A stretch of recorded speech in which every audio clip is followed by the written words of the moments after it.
Hanapin si Jesus sa iyong buhay. Ako po si Father Fiel Pareha at ito po ang ating segment, ang Daily Devotion, na kung saan tayo po ay magdarasal, magbabasa at pagdidilay kasama ng salita ng Diyos sa buong taon. Manalangin tayo.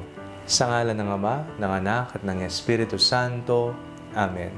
Halina, banal na Espiritu, liwanagan mo ang aming puso at isip nang maunawaan at may sa buhay namin ang iyong salita.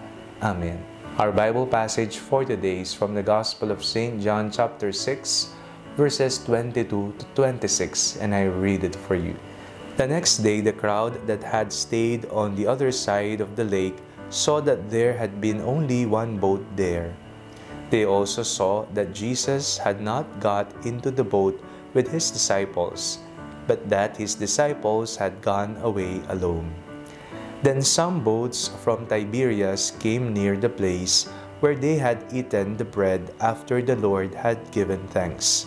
So when the crowd saw that neither Jesus nor his disciples were there, they themselves got into the boats and went to Capernaum, looking for Jesus.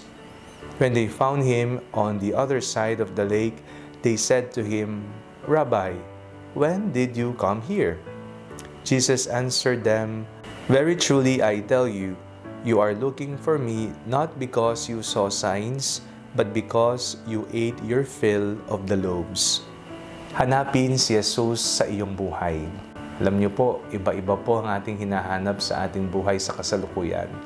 At karamihan dyan, ang ating hinahanap ay ang mga bagay na makapagpapasaya sa atin. Mga bagay na magiging kumbinyente ang ating buhay. Mga bagay na kailangan natin sa pang-araw-araw nating pamumuhay, katulad ng pagkain, ng maiinom, ng matitirhan, ng trabaho o kung ano paman. Mahalaga ang mga ito na hanapin upang tayo ay manatiling buhay, upang tayo ay mabusog, at upang tayo ay makapagpatuloy sa ating paglalakbay dito sa mundo. Sa ating pong binasang ebanghelyo sa araw na ito, napakinggan po nating nagwika ang Panginoong Jesucristo. Ang sabi niya, "Very truly I tell you, you are looking for me not because you saw signs, but because you ate your fill of the loaves." Kung ating pong babalikan ang mga naging kaganapan sa ministeryo, sa paglilingkod ng ating Panginoong Jesucristo, hindi ho ba may tagpo doon na nagpakain ang ating Panginoong Jesucristo ng libo-libong mga tao. Silang lahat ay nabusog at may natira pa. So ang mga tao ngayon ay hinahanap nila si Jesus sapagkat nakita nila ang himalang ipinamalas ni Jesus. Sa ating pong buhay pananampalataya, ang madalas po nating hinahanap ay mga himala, ang mga milagro, ang mga kasagutan sa ating mga panalangin. Hindi ba yan yung ating hinihiling palagi sa Diyos na tugunan niya ang lahat ng ating mga panalangin? At minsan, may nakakalimutan po tayo ang paghahanap sa mismong pagkatao ng ating Panginoong Hesukristo. Si Jesus mismo ang ating hahanapin. Ito po ay isang malaking hamon sa atin sapagkat tayo po ay nakafocus sa mga maaari nating tanggaping mga pagpapala mula kay Jesus.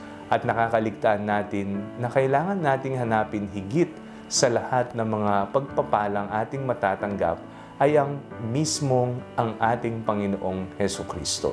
Sabi nga po ni Santa Teresa, "Solo Dios basta." Ang Panginoon lamang sasapat na sa lahat. Kung nasa atin ang Diyos, hindi na tayo matatakot. Kung si Jesus ang ating hiniling, siya ang namayan sa ating puso at sa ating tahanan, sa ating buhay, hindi na tayo matatakot pa. Hindi tayo kukulangin sapagkat sasapat at sasapat na si Jesus sa ating buhay. Mas lalong aapaw ang pagpapalang kanyang maidudulot sa atin.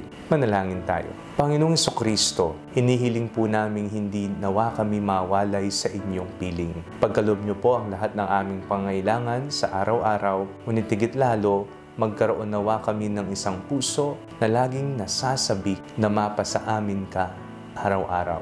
Amen. Sa ngalan ng Ama, ng Anak at ng Espiritu Santo.